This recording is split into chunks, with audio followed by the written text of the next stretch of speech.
नमस्कार, मैं हूं रितु सिंह और आप देख रहे हैं 23 की तकरार किसकी सरकार। जी हां, हम बात कर रहे हैं मध्य प्रदेश छत्तीसगढ़ के विधानसभा चुनाव 2023 की। इस बेहद खास चुनावी कार्यक्रम में आपको मध्य प्रदेश और छत्तीसगढ़ की सियासत का हर वो पहलू नजर आएगा जो आपको जानना बेहद जरूरी है, क्योंकि आप ही तो कहते हैं चुनाव का मतलब बंसल न्यूज। तो आइए शुरू करते हैं 23 की तकरार किसकी सरकार।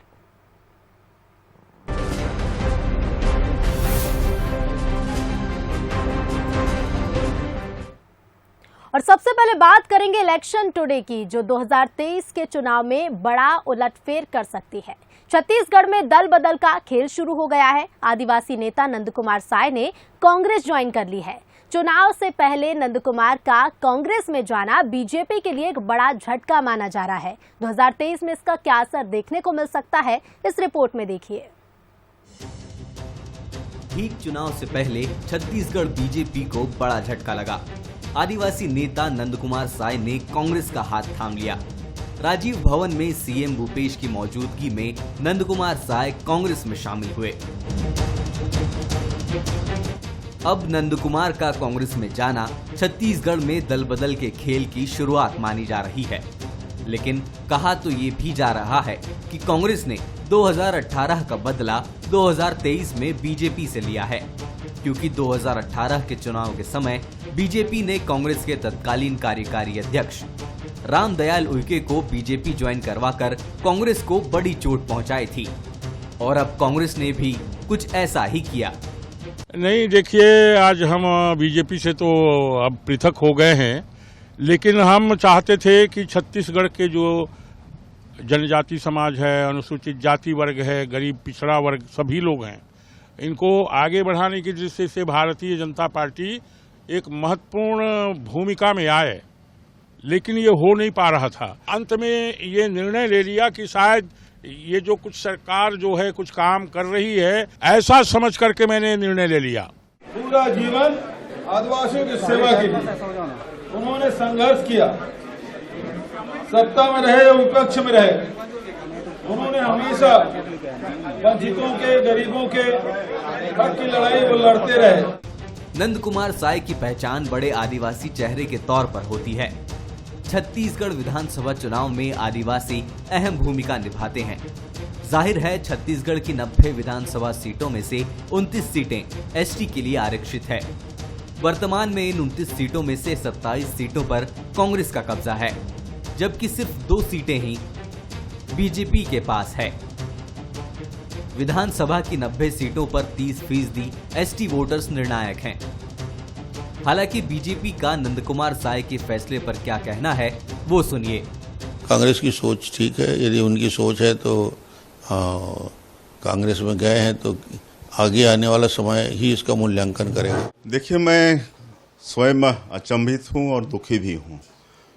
काहे कि जिस व्यक्ति को देखकर हम भाजपा की सदस्यता लिए, हम दोनों एक जगह के हैं, और जब हम 13 साल उम्र के थे तो पहली बार वो विधायक बन गए थे। तो एक वो जुझारू आदिवासी नेता थे, विधायक थे। ऐसे आदिवासी विरोधी कांग्रेस का दामन थामना निश्चित रूप से हमारे लिए आश्चर्य का विषय है। करीब 20 साल पहले नंद कुमार साय की बेटी प्रियमवदा पैकरा ने भी कांग्रेस ज्वाइन की थी, और अब नंद कुमार साय कांग्रेस का दामन थाम चुके हैं। उनका कांग्रेस में जाना ऐसे वक्त हुआ जब सुप्रीम कोर्ट ने 58% आरक्षण के आधार पर भर्ती के आदेश दे दिए हैं। यानी आदिवासियों को लुभाने की कोशिश कर रही बीजेपी के प्लान पर पानी फिरता दिख रहा है। वहीं कांग्रेस आदिवासियों के बीच अपनी पकड़ को मजबूत करती दिख रही है। Bureau report, Bansal news.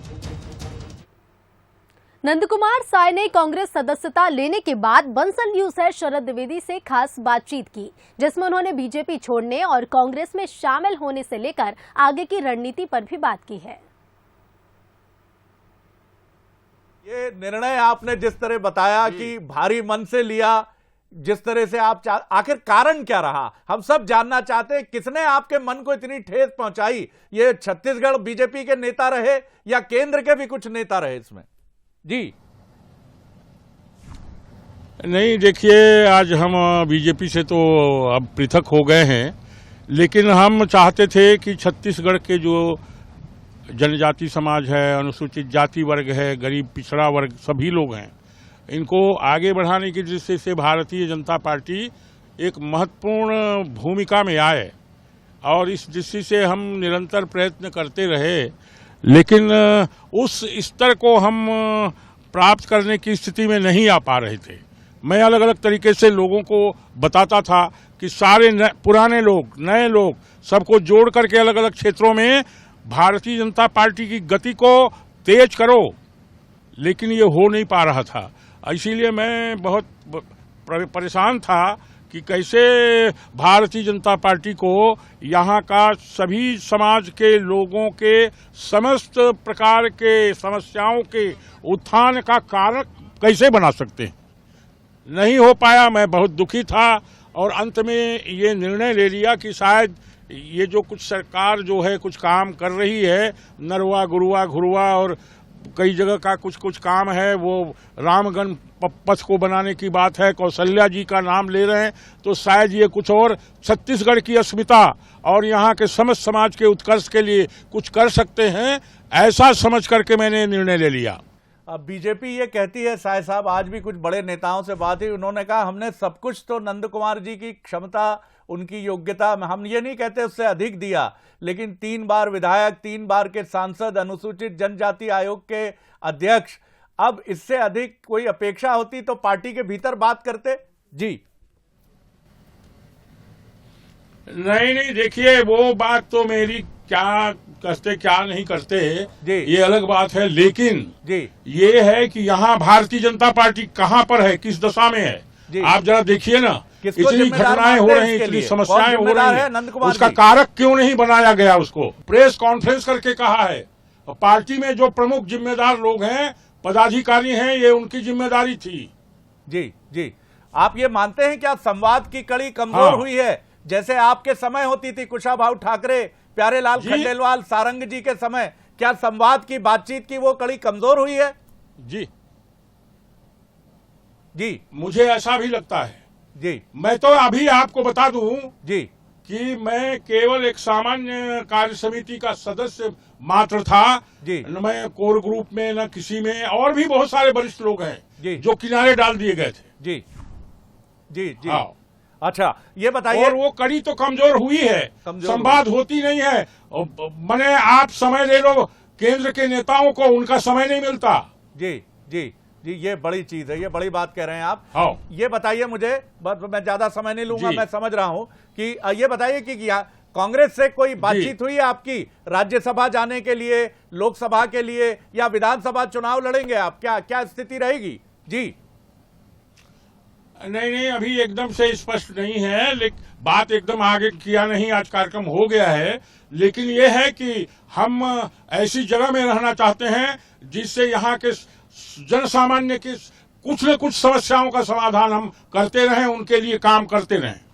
क्या आप छत्तीसगढ़ में आदिवासी मुख्यमंत्री की मांग हमेशा से रही है, अजीत जोगी बने, अब क्या आप आदिवासी सीटों पर एक कैंपेन करेंगे, आदिवासियों के जाकर उनके बीच में एक अलग जगाते हुए कि भूपेश बघेल सरकार बेहतरीन काम कर रही है, अच्छे तरीके से आगे बढ़ रही? जाहिर तौर पर अब तो आपका धर्म भी है, पार्टी में है आप, कांग्रेस में।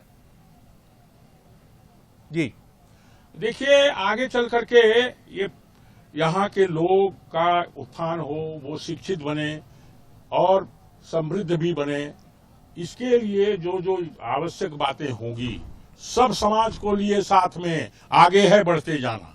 जी जी जी, ये सभी समाज को साथ लेकर के, उसमें पिछड़े अगड़े सब होंगे, और खास करके अनुसूचित जाति और जनजाति जी, ये तो विशेष रूप से मुख्य धारा में कैसे बढ़ें, अच्छे शिक्षित हों, समृद्ध हों, और प्रदेश के उन्नयन के लिए वो भी अपनी भागीदारी सुनिश्चित कर सकें, इस बात के लिए इस सब समाज को प्रेरित करना होगा। बहुत धन्यवाद नंद कुमार जी, और आपके जीवन की इस पारी में जो आपने जीवन के बहुत, मुझे लगता है कि आपने बहुत दुविधा और द्वंद्व के बाद निर्णय लिया, लेकिन आपने नहीं लिया। महत्वपूर्ण बातें आपने कही हैं कि भीष्म पितामह जिधर होते हैं वो एक बहुत अभेद कवच की तरह उस दल के साथ खड़े होते हैं। बहुत शुक्रिया, बहुत धन्यवाद। छत्तीसगढ़ में सियासी उथल पुथल मची तो उसका शोर मध्य प्रदेश में भी सुनाई पड़ा। चुनाव से पहले पूर्व मंत्री दीपक जोशी के कांग्रेस में जाने की अटकलें तेज हैं और अगर ये अटकलें सच साबित हुई तो चुनाव से पहले दल बदल का ये खेल और भी तेज हो सकता है। ये रिपोर्ट देखिए। ये सब तो ट्रेलर है, ये सब तो ट्रेलर है, ट्रेलर। हम कार्यकर्ताओं से मेरा संबंध है, कार्यकर्ताओं की आवश्यकता है, नेताओं, थके हुए नेताओं की आवश्यकता नहीं है। पिक्चर अभी बाकी है।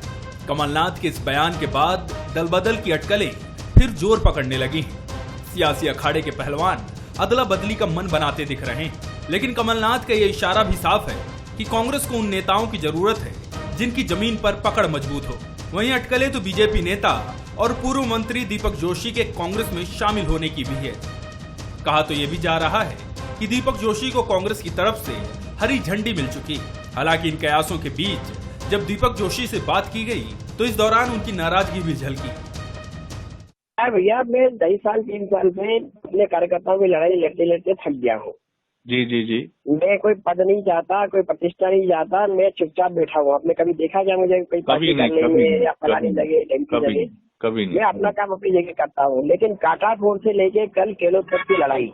जी जी जी। काटाफोड़ में 17.5 करोड़ का घोटाला हुआ, उसको लेके मैं 2.5 साल लगातार गुहार लगाता रहा और आखिर में मुझे मोदी जी की लेटर लिखना पड़ा। उसके बाद उन 37 लोगों पर FIR हुई। अब ऐसे मामले आ रहे बेटा, लड़ते लड़ते थक गया हूँ अब इन लोगों से। अब लड़ते लड़ते मुझे कोई ना कोई सहारा चाहिए और सहारा अगर मुझे कहीं मिलेगा तो मैं उस सहारे के साथ जाऊँ। दीपक जोशी कांग्रेस का हाथ थामते हैं या नहीं, ये आने वाले वक्त में साफ हो जाएगा। लेकिन छत्तीसगढ़ में जिस तरह से नंद कुमार साय कांग्रेस में शामिल हुए, उससे MP कांग्रेस को बल जरूर मिला होगा। शायद यही वजह है कि कांग्रेस तो दावा कर रही है कि कई बड़े बीजेपी नेता उनके संपर्क में हैं। मध्य प्रदेश में भारतीय जनता पार्टी के अनेक मैं कह रहा हूँ आपको जो है नेता हैं वो कांग्रेस के संपर्क में हैं। उनमें से कुछ तो कमलनाथ जी से मिले भी हैं और जैसा कमलनाथ जी ने कहा है कि भारतीय जनता पार्टी के कुछ वरिष्ठ नेता जो 25-25, 30 साल से भारतीय जनता पार्टी में काम कर रहे हैं, जो वहाँ उपेक्षा अनुभव कर रहे हैं, वो कांग्रेस पार्टी में आने के लिए तैयार है। विधानसभा चुनाव से पहले दल बदल की सुगबुगाहट ने बीजेपी के भी कान खड़े कर दिए हैं। वो भी नेताओं और कार्यकर्ताओं के बीच संवाद को और बढ़ाने पर फोकस कर रही है। हालांकि कांग्रेस के दावों पर बीजेपी ने तंज कसा है। मेरे को तो कभी वो खरीद नहीं सकते और भारतीय जनता पार्टी के जितने सिपाही हैं उनको खरीदने में बहुत मुश्किल पड़ेगी। उनके ही कमजोर थे जो हमारी पार्टी में आके सरकार बनाई। प्रदेश की राजनीति में दल बदल का खेल काफी पुराना है, लेकिन चुनाव के वक्त ये खेल तेज हो जाता है। 2020 में हुआ दल बदल कांग्रेस को सरकार से बाहर करने का एक कारण बना था, जब ज्योतिरादित्य सिंधिया और उनके समर्थक कांग्रेस का हाथ छोड़ बीजेपी के रथ पर सवार हो गए थे। और 2023 के चुनाव से पहले भी नेताओं का इधर उधर होने का गेम स्टार्ट हो गया है। लेकिन मौका परस्ती की इस राजनीति को इस बार जनता पसंद करेगी या नहीं, ये बड़ा सवाल है। Bureau report, Bansal news. BJP के पूर्व मंत्री दीपक जोशी के कांग्रेस में शामिल होने की अटकलें तेज हुई तो कांग्रेस के वरिष्ठ नेता मुकेश नायक से मुलाकात ने इस खबर को और हवा दे दी। बंसल न्यूज से बातचीत में दीपक जोशी ने सारी बातों को खारिज किया, लेकिन विकल्प तलाशने की बात जरूर कही। भैया मैं 2.5 साल 3 साल से अपने कार्यकर्ताओं की लड़ाई लड़ते लड़ते थक गया हूँ। जी जी जी। मैं कोई पद नहीं चाहता, कोई प्रतिष्ठा नहीं चाहता, मैं चुपचाप बैठा हुआ। आपने कभी देखा क्या मुझे कोई पार्टी करने में या फलाने लगे ढंकी लगे? कभी नहीं। मैं अपना काम अपनी जगह करता हूँ, लेकिन काटाफोड़ से लेके कल केलोद तक की लड़ाई। जी जी जी। काटाफोड़ में 17.5 करोड़ का घोटाला हुआ, उसको लेके मैं 2.5 साल लगातार गुहार लगाता रहा और आखिर में मुझे मोदी जी की लेटर लिखना पड़ा। उसके बाद उन 37 लोगों पर FIR हुई। जी। अब आज भी वो धीमी गति से, लोकायुक्त का मामला है, लोकायुक्त मैं जानता हूँ क्या करता है।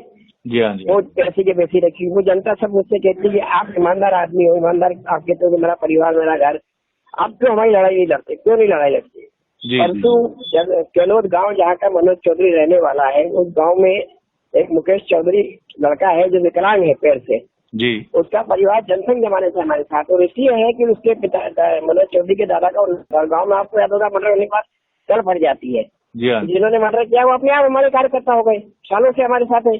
उसकी गुमटी हटाने को प्लास्टिक पाइप बनाया है लोगों ने और बोले कि इसको तो JCB से तोड़ेंगे ही। तब मुझे वो 5 घंटे धूप में बैठना पड़ा। अब ऐसे मामले आ रहे बेटा, लड़ते लड़ते थक गया हूँ अब इन लोगों से। अब लड़ते लड़ते मुझे कोई ना कोई सहारा चाहिए, और सहारा अगर मुझे कहीं मिलेगा तो मैं उस सहारे के साथ जाऊंगा। और चलिए अब जानते हैं दीपक जोशी का सियासी सफर क्या है। ग्राफिक्स के माध्यम से आपको बताते हैं, 3 बार के विधायक हैं दीपक जोशी। और इसके साथ ही बता दें 2003 में बागली, 2008-13 में हाट पिपलिया सीट से जीत हासिल की। शिवराज कैबिनेट में राज्य मंत्री भी दीपक जोशी रह चुके हैं और साल 2000 में बीजेपी के प्रदेश उपाध्यक्ष रहे हैं। देवास की राजनीति में जोशी परिवार की अहम भूमिका रही है। दीपक के पिता कैलाश जोशी मध्य प्रदेश के सीएम भी रह चुके हैं और मध्य प्रदेश के पहले गैर कांग्रेसी सीएम थे कैलाश जोशी। 8 बार विधायक और 2 बार कैलाश जोशी लोकसभा के सदस्य रहे।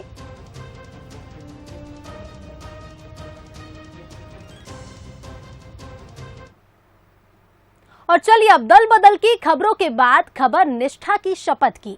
बगावत से बचने के लिए पूर्व सीएम दिग्विजय सिंह की तरकीब खूब सुर्खियां बटोर रही है। उन्होंने नीमच की जावद विधानसभा में 2 नेताओं की शपथ दिलाई कि वो निर्दलीय चुनाव नहीं लड़ेंगे और कांग्रेस जिस प्रत्याशी को टिकट देगी वो उसे जिताने में जी जान लगा देंगे। अब चुनावी मौसम में दिग्गी की ये ट्रिक कांग्रेस को कितनी मजबूती देगी ये तो चुनावी नतीजे ही बताएंगे, लेकिन फिलहाल प्रदेश की सियासत जरूर गर्मा रही है।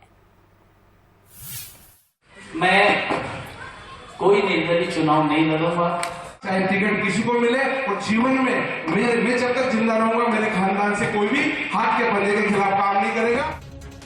अक्सर आपने नेताओं को ईश्वर को साक्षी मानकर संविधान के प्रति सच्ची श्रद्धा और निष्ठा रखने की शपथ लेते हुए देखा होगा, लेकिन ये शपथ जरा हटके है। ये नेता पार्टी के प्रति सच्ची श्रद्धा और निष्ठा जताने की शपथ ले रहे हैं। ये नजारा है नीमच के जावद विधानसभा का, जहां कांग्रेस 3 चुनाव से बगावत के चलते हार झेल रही है, जिससे बचने के लिए पूर्व सीएम दिग्विजय सिंह ने ये अनोखा तरीका निकाला। दिग्गी ने भरे मंच से उन नेताओं को संकल्प दिलाया जो निर्दलीय खड़े होकर चुनाव में कांग्रेस को नुकसान पहुंचाते हैं। उन्होंने संकल्प लिया कि कांग्रेस से चाहे जो भी प्रत्याशी खड़ा हो उसे जिताने में जी जान लगा देंगे। हमारे सेक्टर मंडल की मीटिंग में एक व्यक्ति ने कहा था हम तो परेशान है, एक तो सत्तू ब्रांड है, एक तो राजू ब्रांड है, तो दोनों को हमने मंच पे बिठा के कुर्सी पे बैठे उन दोनों से कहलाया कि जिस किसी को भी टिकट मिलेगी हम कसम खाते हैं कि हम निर्दलीय चुनाव नहीं लड़ेंगे। कार्यकर्ताओं की तालियों की गड़गड़ाहट बता रही थी कि इस पहल का खुलकर स्वागत हुआ, लेकिन बीजेपी ने इस पर तंज कसने का मौका नहीं छोड़ा। इनको डर है इसलिए कर रहे हैं सब। यदि अपने कार्यकर्ता में डर नहीं है तो इसी बात कहने की क्या जरूरत है।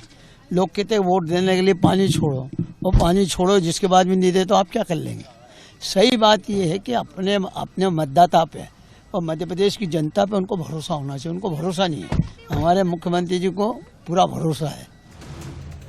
बयानों से इतर बगावती सुर ने कांग्रेस और बीजेपी दोनों को ही मुश्किल में डाला है, जिसका खामियाजा पार्टियों को चुनाव में भी झेलना पड़ा। अब दिग्विजय सिंह की ये तरकीब कितनी कारगर होती है ये चुनावी नतीजे ही बताएंगे। Bureau report, Bansal news. अब बात बूथ बाजा की, जिसमें हम सीधे बूथ स्तर पर जाकर सियासी मिजाज को समझने की कोशिश करते हैं। आज हम आपको लिए चलते हैं सिवनी जिले की लखनादौन विधानसभा। आदिवासी बाहुल्य सीट की सियासत जरा हटके है। यहाँ टिकट बदलते हैं तो समीकरण भी बदलते हैं। तो वहीं नेता 2 टर्म से ज्यादा चुनाव भी नहीं जीत पाते। 2023 में क्या समीकरण देखने को मिल सकते हैं, आइए जानते हैं।